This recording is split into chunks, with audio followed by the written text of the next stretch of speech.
Happening today, an aircraft carrier that's been converted into an East Bay museum will host a Memorial Day observance. The ceremony will include a traditional wreath toss into the bay. KPIX 5's Emily Turner has more details for us. She's live in Alameda. Good morning, Emily. Good morning, guys. Yeah, the ceremony starts at 11 o'clock this morning. There'll be the wreath throwing, which is ceremonial while they play taps. All of the usual Memorial Day traditions, but that's not all that's happening. There are several different exhibits on the Hornet. Of course, also the staples like the Apollo exhibit, plenty of historic planes that you can see as well. But one of the things about Memorial Day is that we're honoring the fallen veterans. But those who are left behind in the military also have their own struggles, specifically with post-traumatic stress. And I'm joined live by Eric Jones. Now, you are the founder and I guess the CEO of the Valor. What exactly is this and what is your mission? Sure. Valor, it's an organization that was started 3 years ago, and the goal is to help people specifically with post-traumatic stress. It's something that I've struggled with over the years from my experience as a first responder back during 9/11. And I realized that through sailing and being out on the water, it was extremely therapeutic. And so what we do is we take people sailing, anybody that can benefit from mental health sort of day, and we take them sailing and introduce them to the beautiful Bay Area. And yeah, that's what we do.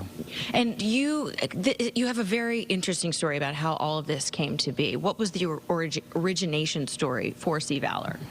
So, like I said, I was a first responder. I spent 4 days at the Pentagon at 9/11 and then 2 weeks up at Ground Zero. And over the years, I've known, unfortunately, 7 people that have taken their own lives because of post-traumatic stress. And so 3 years ago, my friend Andrew killed himself in Berkeley. And after that, I realized that something needed to be done.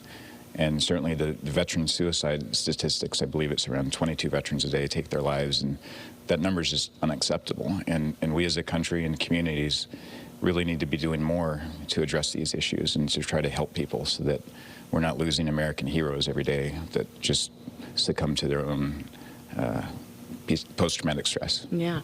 And so how have you teamed up with the Hornet, and what does that partnership look like? I'm so honored to be partnering and teaming up with the Hornet.